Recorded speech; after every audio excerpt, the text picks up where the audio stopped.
taking a look at part 6 of our 7-part coverage of SHOT Show 2008. This time we're looking at some of the manufacturers that we featured that year. First thing we did at the shoot that year was head over to the KRISS. From we understand we're some of the first media to get trigger time on these. Really impressive, new type of firearm, great opportunity. Aimpoint was represented both at the show and at the shoot. They have high quality optics. This is the year they really sold me on the Aimpoint. They gave them some torture tests, really gave them some abuse, and every one of them just kept working flawlessly. High quality optics, really sold on them. LWRC, another company that being at the shoot, getting a lot of trigger time on these, they're not afraid to let you shoot their firearms. They bring out a lot of them. They bring out a lot of ammunition. They know how to sell their firearms, so it shows, and it's a lot of fun getting some trigger time. Heading over to the show then, one of the companies that we feature each year is Cav Arms out of the Phoenix area. Great bunch of guys. They're real active in the shooting community. They make their own AR lowers and also a lot of accessories. Again, they're real active in the shooting community. They come down and shoot in the Tucson area occasionally, and we'll shoot with them once in a while. SIG, another popular company. We have a lot more pictures on the websites of these, but just a couple of pictures of their short 5.56.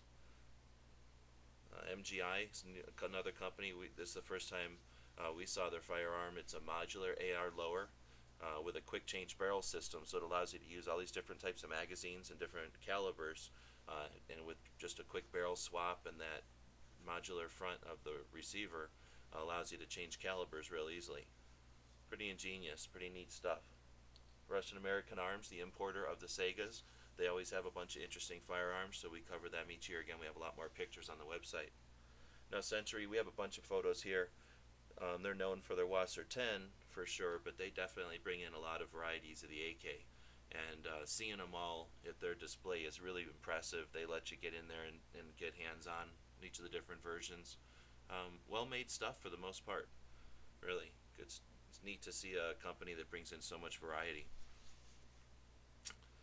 Of course, we're into the AKs, so we're into the AK ammo, and Barnaul is one of our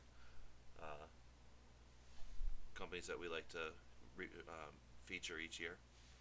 Another new company for us was this Blackheart International. They offer some interesting tactical versions of the AK, high-end accessories. Another interesting company made this revolving shotgun. So it's tubular magazine revolved like a revolver. Then there's the rip-off of the Servu, and then the Servu itself.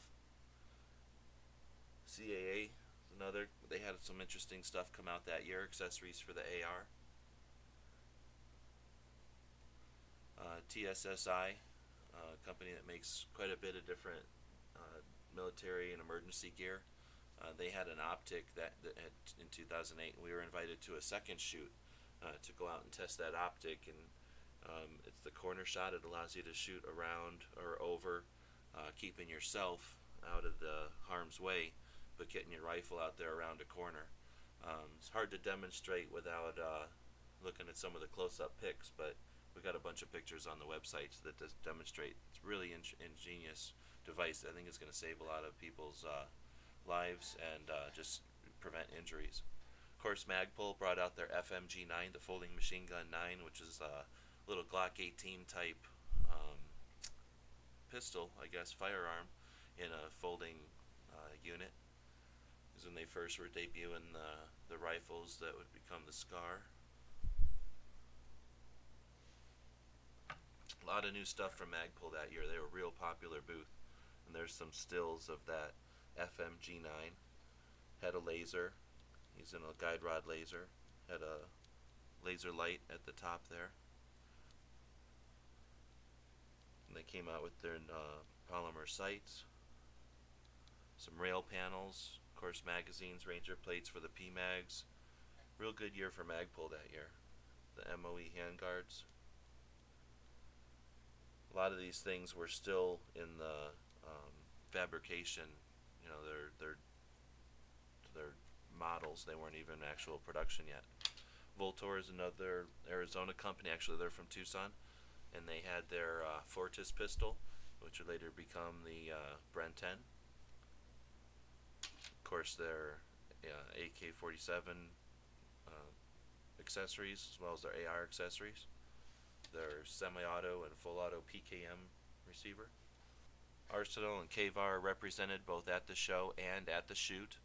It gives you a good opportunity to see how well built and solid their firearms are, both at the range, getting trigger time, and at the show where you get to see the variety and the assortment of the different firearms and parts that they offer.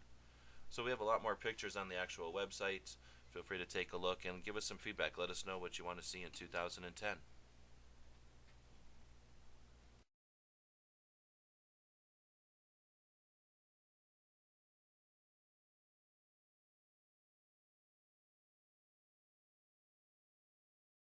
The guys and gals of GunWebsites.com encourage you to take a CCW class every year, practice at least once a month, and carry every day. Exercise your Second Amendment rights, take a new person hunting, take a new shooter to the range, and teach young people the discipline of safe shooting. Thanks for watching GunWebsites.com.